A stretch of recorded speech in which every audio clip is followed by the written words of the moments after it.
Hello, I'm Raging Amish, and welcome back to the Assault Rifles in Modern Warfare 3. Just in case you haven't seen it already, on screen is a link to Part 1, where you can find the first 5 Assault Rifles. Also, I wanted to clarify a statement for those who have already seen Part 1.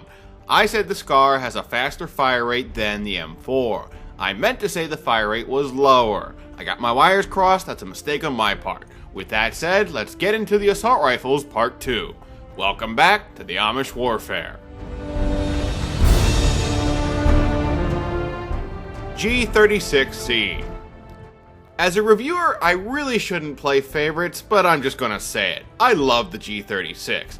I don't know what it is about the gun. I loved it back in COD 4, I love it now. To make a long story short, the G36 has a good fire rate and strong firepower.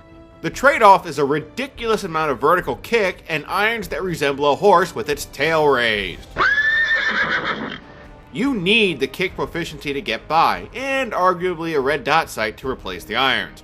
Also, the range of the G36 is pretty poor. You'll drop off to a 4-hit kill very quickly. Still, with the right setup, the G36 can be a powerhouse. This gun is a bit of an acquired taste. Most folks will prefer the ACR, a very similar assault rifle that trades a high fire rate for low recoil. That doesn't really matter to me though. The G36 is one of my babies. It holds a special place in my heart, right next to the M60 and the MP9.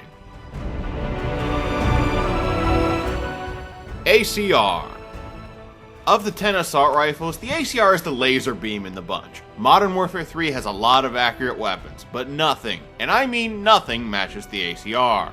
The fire rate is a bit on the slow end, but the power is good. For lack of a better way to put it, the ACR is very user-friendly. Here's the problem though.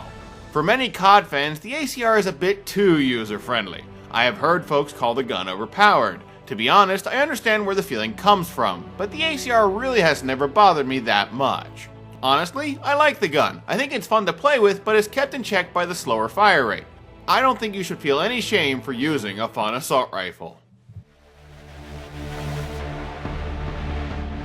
MK14, or the Mark 14. A lot of you are probably gonna get on me about the pronunciation. Mark 14, MK14, I really don't care. What matters to me is the gun, and this one is a powerhouse. You get incredibly powerful shots with the MK14.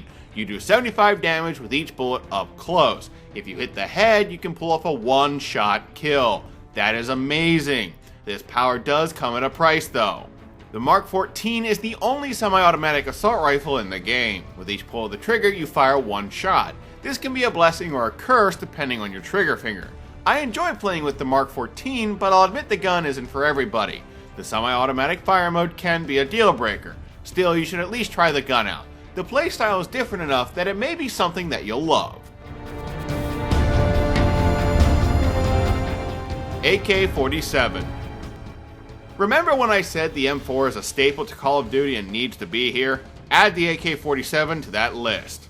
Few weapons are as iconic as the ever-reliable Soviet AK-47.